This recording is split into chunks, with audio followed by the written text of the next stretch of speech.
ہمیں رسول اللہ صلی اللہ علیہ وسلم کی سیرت میں ایک بہت ہی خوبصورت قصہ ملتا ہے سلمان الفارسی رضی اللہ تعالیٰ عنہ کے بارے میں۔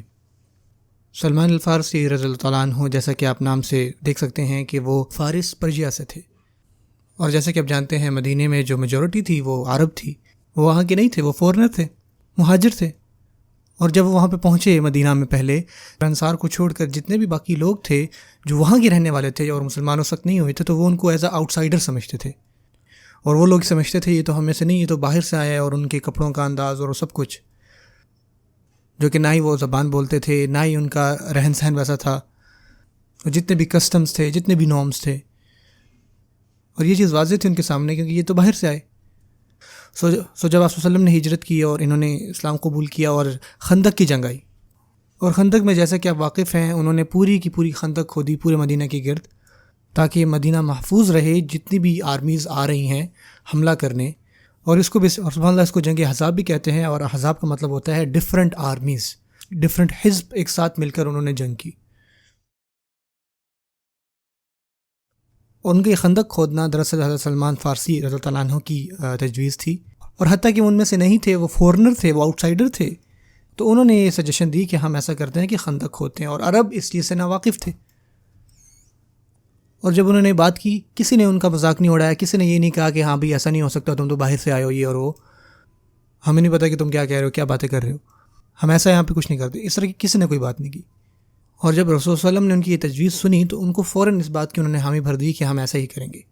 اور انہی کی اس بات پر جو ہے یہ فیصلہ ہوا کہ ہم پورے مدینہ گرد جو ہے وہ خندق کھودیں گے۔ پھر اس کے بعد یہ ہوا کہ ہر 40 میٹر کے لیے نا آپ صلی اللہ علیہ وسلم نے صحابہ کے گروپ بنا دیے،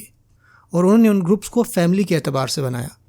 کیونکہ آپ کو پتہ ہے کہ آپ اپنے بھائی کو بہتر جانتے ہیں، آپ کا بھائی آپ کو بہتر جانتا ہے، آپ کے گھر والے آپ کو زیادہ بہتر جانتے ہیں،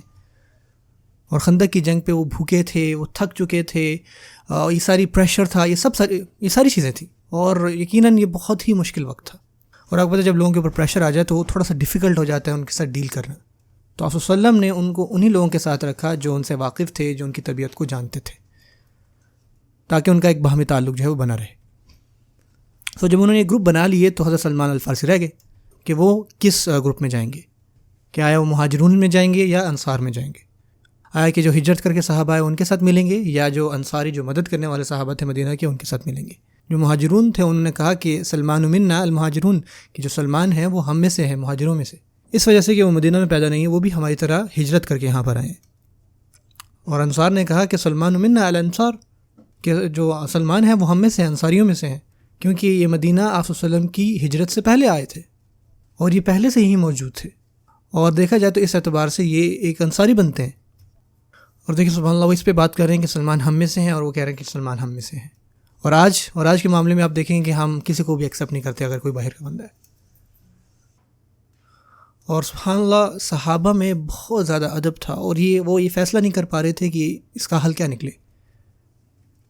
انہوں نے یہ سوچا کہ ہم یہ معاملہ جو ہے آپ صلی اللہ علیہ وسلم سے جا کے ڈسکس کرتے ہیں، ان سے پوچھتے ہیں کہ ان کی کیا رائے ہے، وہ ہمارے درمیان جو ہے وہ فیصلہ کریں گے۔ اور انہوں نے کہا کہ یا رسول اللہ سلمان جو ہے وہ مہاجروں میں سے ہیں، اور انصاری نے کہا کہ یا رسول اللہ سلمان جو ہے وہ ہم میں سے ہیں۔ اور رسول صلی اللہ علیہ وسلم نے فرمایا کہ سلمان منا اہل البیت،